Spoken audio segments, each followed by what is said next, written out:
पाटील निजामशाहीचा चाकर आहे. त्याला त्या मुलीसमोर बदसुलूक करायचा होता. त्याच्या डोक्यामध्ये वाईट विचार चालू झाले होते. त्या माय माऊलीला कळून चुकलं होतं पाटील माझ्यासोबत काय करणार आहे.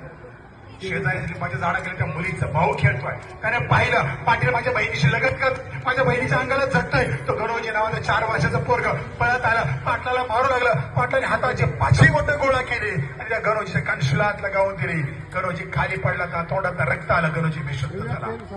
पाटलाला त्याचा हेतू होता. पाटलाने काय केलं तर माझ्या मायमाऊलीच्या पत्राला हात घातला. तिची आबरू लुटली आणि त्याचा हवा तो हेतू साध्य केला आणि पाटील चालता झाला. काही वेळाने त्या लेकीला शुद्ध आली. तिने पाहिलं तर काय होय माझी आबरू लुटली गेली. माझी इज्जत गेली आणि माझा बाळ चौकात चालत सगळी माझ्या बाला रामराम करायचे. माझा बाळ जर चौकात चालत माझा बाळ सगळ्यांना रामराम म्हणायचा. माझ्या बापाची इब्रत काय